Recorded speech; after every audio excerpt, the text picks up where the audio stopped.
I think also, and this is where we need to have a look at ourselves, and this is where we also need to have a look at how this manifests, how all of this manifests in every single public institution, judiciary, everything.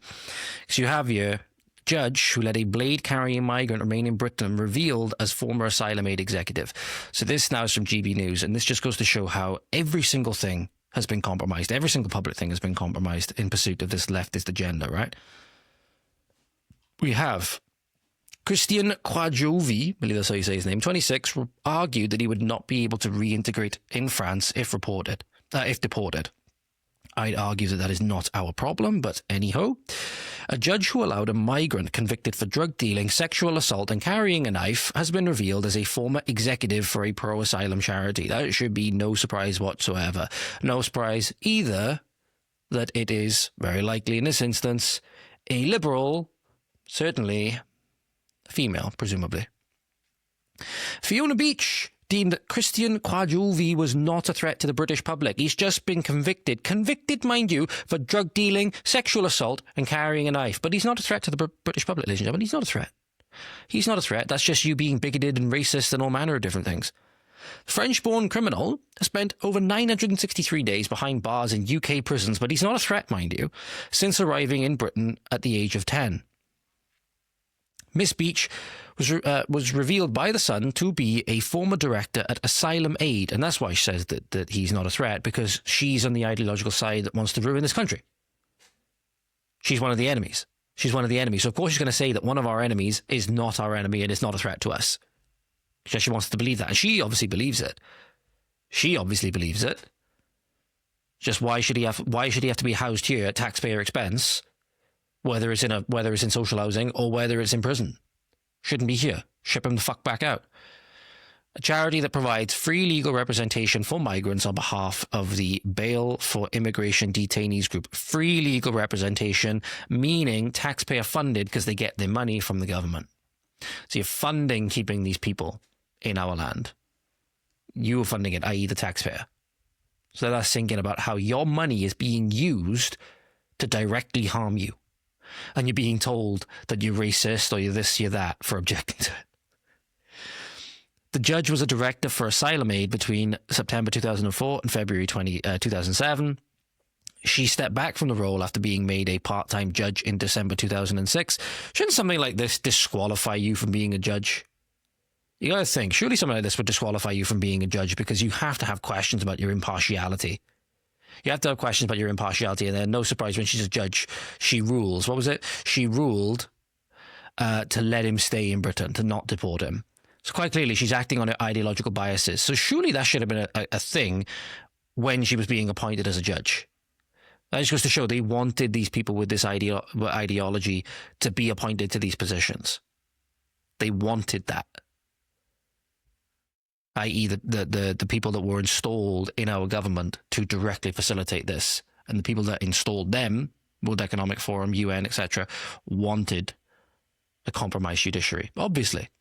Because then they can make whatever they're doing, whatever criminal activity they're doing, seem legal, right? Our governments, as Michael Franzese has said time and time again, are just a criminal enterprise at this point. They're not working for us. They're working on behalf of foreign interests. They're working on behalf of global interest, and they're actively persecuting their own people as a result of it. So they're more akin to a mafia crime family they are to an upright government, but this is how they get away with it. They get away with it by making their illegal activity legal. And I spoke about that with Rob Kagenvan. Just put me in the mind of my interview with Rob Kagenvan a long time ago. He said because they done an illegal... what was it? They used an illegal search filter for something when we were talking about disgusting crimes that had been committed in Guernsey against I don't believe the victims were they were either young women or older teens. I can't remember exactly how old they were, or if the stuff we were talking about specified their age. They'd had horrific crimes committed against them, some of them sexual in nature. But when we're talking about how the police deal with these sorts of things and the corruption within their police department, they were using an illegal filter to filter for complaints. And then once they got found out, all they did was legalize the use of the filter. That was the amendment which they came up with. They just legalized the use of the filter. So they got caught on doing something illegal, then rather than not do that thing when they said they were not going to do it anymore, they just made it legal. So that's how our government's got away with so much, because they've made it look legal. We should be more outraged than we seriously are. We should be more outraged than we are. It's truly, truly sad. We should be more outraged than, as I said before, when that mother of six got kicked out of her home, right, which I've yet to be able to find the article for. So they say that GB News has written an article about it. I can't find any GB News article about it or any clip about it. But the northeast of England, remember we talked about the north of England before when we're talking about the armed militant Pakistanis up there, has now run out of social housing stock due to the influx of illegal migrants. There are no homes left for families in need, according to this post on X, which has quoted ITV News. So again, I can't fully corroborate this at the moment. Maybe I'll be able to get and read the article in time. I have to get going now, so I'm going to quickly round this out. It's truly, truly awful.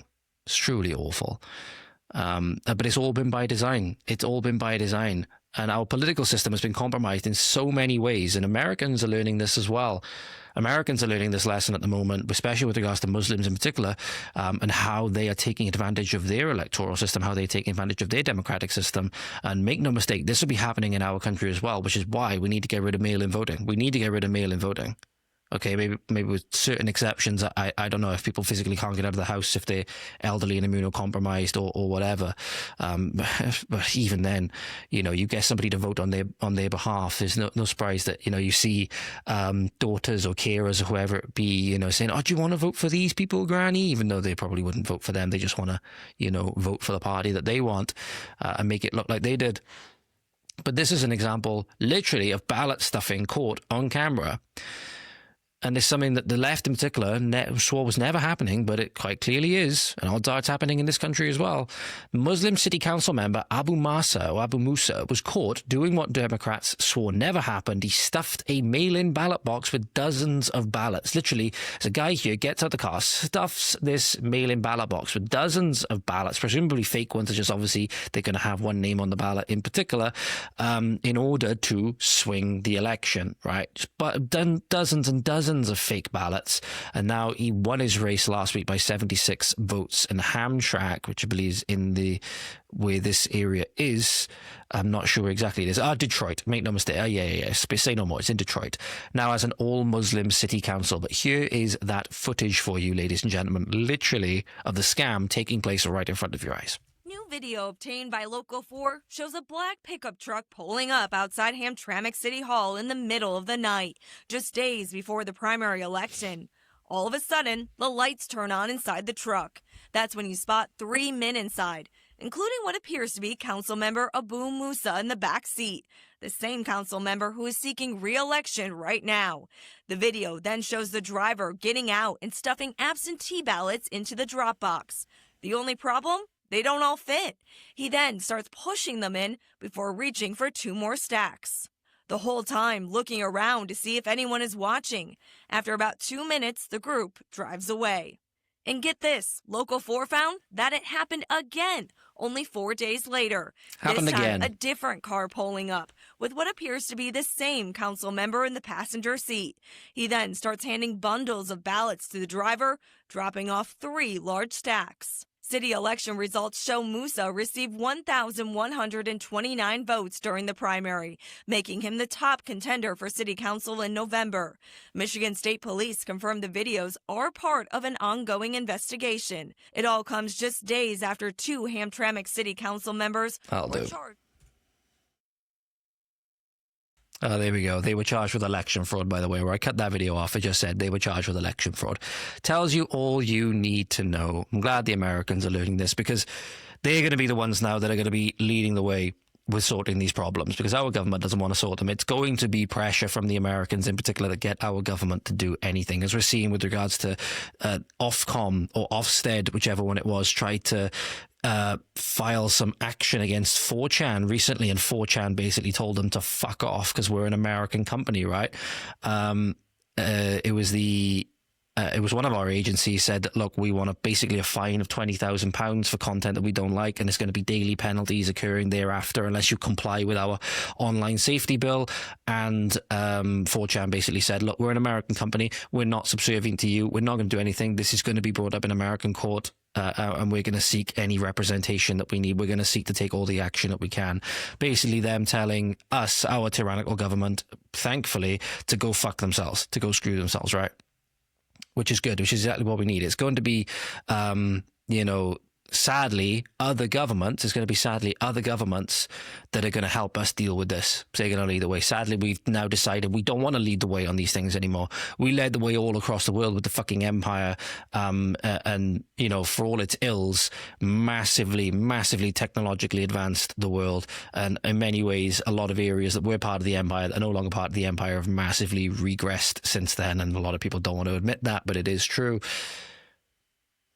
But again, we are more concerned with self-flagellation and, castrating ourselves in every way that we can, seemingly, because this is something that happened recently as well. There was something that happened all across the country recently called Operation Raise the Colours, which is where in many constituencies all around England in particular, they were raising Union Jacks and St. George's crosses, Operation Raise the Colours, right, on lampposts, on any area that's public, right, and on private property as well. Some people obviously have private flagpoles and mounts on their houses and stuff like that. I'm hoping to get one in the near future. But they were raising British flags and English flags in protest, right? And that's a sad thing. You're an occupied nation when raising your own flag is a sign of protest, right? That's how you know you're an occupied nation. You're raising your own flag and it's seen as a sign of protest. But council authorities, because they're so concerned with community relations, of course, are now taking down those flags. So your authorities, which you pay for, right, are now being tasked, your fellow countrymen, in many instances, being tasked with taking down your own flag. Not to mention all of the ideologically rotted brains, particularly of boomers, that are going around and taking them down as well.